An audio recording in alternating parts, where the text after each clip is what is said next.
harassment. Around 200 students took part in a candlelit vigil in... My name's Andy Ballantyne. I'm a senior broadcast journalist for Heart South West. My day-to-day role, that means that I read the breakfast news between 6 a.m. and 10 a.m. Reading all the bulletins on the hour and on the half hour. And then I come off desk and then I'm expected to get the stories for Devon for the next day. I think what makes Heart South West different is the fact is that we specifically target a certain audience group. And because of the fact that we target a certain audience group, that means that while we're not exclusive of everyone, that we can get the very best from our listeners. And because we can get the very best from our listeners, it basically means that we're number one in the region by quite a way as far as commercial radio goes. And we're also giving the BBC a run for their money as well. And it's just enjoyable. It's just fun. It's bringing the fun back into radio, which I feel as though got lost for a number of years, especially back in the GWR days. And so, yeah, that's what Heart brings to radio at the moment. To work for somewhere like Heart is a little bit surreal, to be honest, because we're kind of like in this bubble. So we don't realise perhaps sometimes how popular it is until we go out and about. But that's where my role is pretty good, because of the fact is that I do go out and about, whether that's being, with the Heart Angels, with the promotion team, or whether it's in my news role.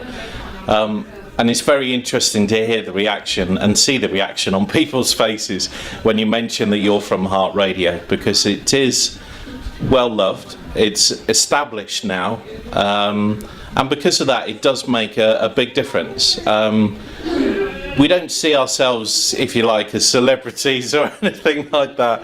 Perfect face for radio, as you can tell. But it's very much a case of that we interact with the listenership, and what we find is that we try and treat our listeners like friends, as though we should be able to meet them in the street and have a good conversation with them, because they'll know what's happened in the news, they'll know what's happened in the breakfast show, and that does make a huge difference. As far as the skills go that I use on a day-to-day basis, it's many. It's not just being a journalist, it's not just being a good writer, it's obviously being a good speaker.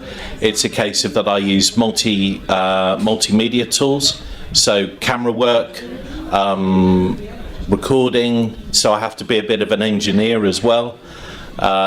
Web-based, so I'm writing all the web articles, learning how to put photographs, learning how to put videos online, whether that's Facebook, whether it's Twitter. So it's a real diverse amount of skills, because on top of that you also have to be very personable, so that you can interact with the listener, but then you can also interact with your interviewee, so that you can get the very best stories as well. And the people have got to trust you. So there's a lot of social skills, as well as all the skills that you pick up along the way, whether it's via university, whether it's via your courses, or whatever it is that you've been doing. In order to be a good employee at Heart, you've just got to have loads of skills, and you've got to have a broad brush approach with those skills. So you've got to be able to do anything and everything. So if someone rings up and say, "Can you video this?" Yes, I can. Can I put this on the website? Yes, I can. As well as doing your normal radio job. But it's also about how you interact with other people, and it's about what else you can bring to the company. So it's really a case of being slightly off the wall, not too nutty, but just having that set of skills that no one else has got, and just bringing something, the old cliche, to the party that no one else can bring to the party. And if you can do that, then you'll get on well in Heart, and that's the way to get through the front door. So I've had a number of achievements in my career. Probably one of the most memorable was covering Boscastle, and it was one of my first jobs when I actually got a full-time job with Plymouth Sound, with Pirate FM, was to cover the Boscastle disaster. And I can remember going down there after doing a full day's work, arriving there at 6:30 in the evening, not leaving until 3:30 in the morning, going back to Plymouth, editing it all up, because we didn't have mobile phones or anything like that. We were still working on mini disc, editing up the mini disc to make sure that it was all ready for that next day.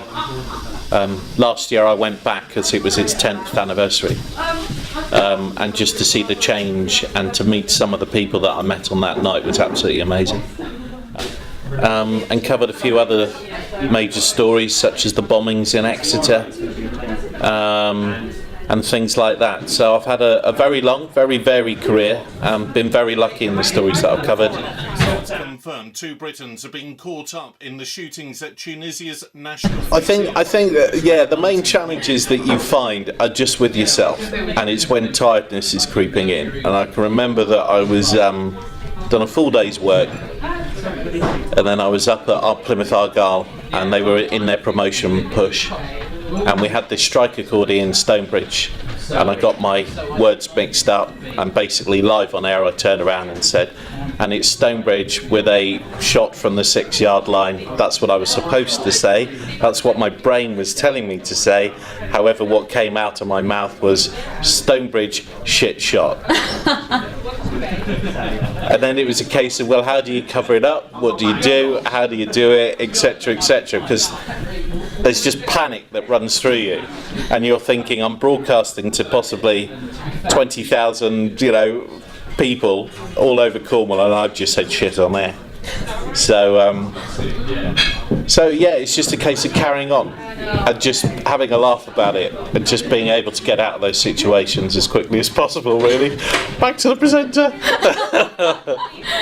The main problem is is getting people to tune in and to listen, because once they do, they like the product, but it's just getting them to take that initial first step and actually tune in.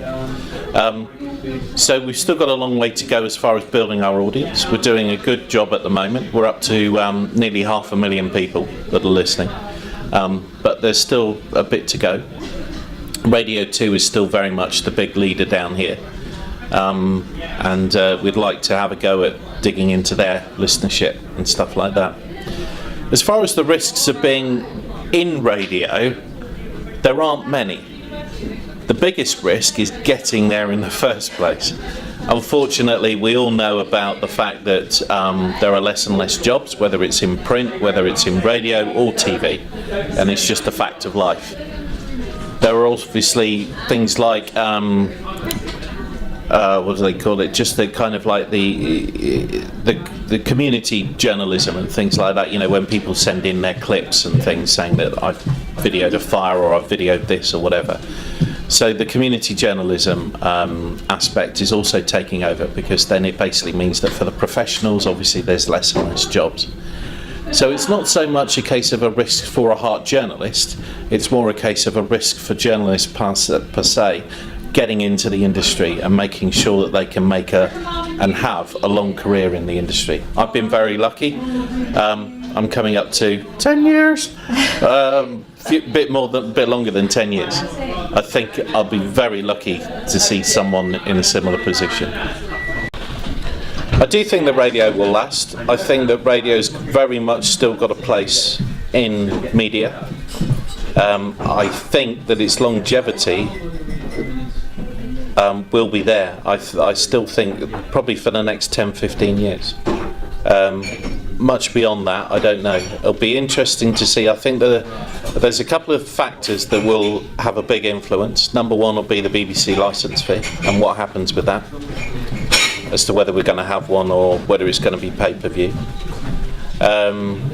Because that will have a direct effect then on the radio industry as well. I think for journalists, that's what they've got to be concerned about. However, I still think that there will be jobs out there. I think, as I say, community journalism and being a jack of all trades and a master of none will be a big feature in the future. So that you'll be your director, you'll be a producer, but you'll also be a presenter, you'll also be an editor. And that's the kind of thing that you mustn't be afraid of. A lot of people tend to pigeonhole people, and they say, well, you'll be a great presenter, you'll be this, you'll be good at that. And as they're finding now, especially in the BBC, no, that doesn't count anymore. You know, it's very much a case of that you've got to be good at everything, and so develop your skills. If you think you're slightly lacking on the editing side, or you don't know how to plug in a microphone and record sound and stuff like that, then you need to work on it. If it's your script writing that you need to work on so that you can produce a piece that you can get over in a 15-second soundbite, then that's what you need to work on.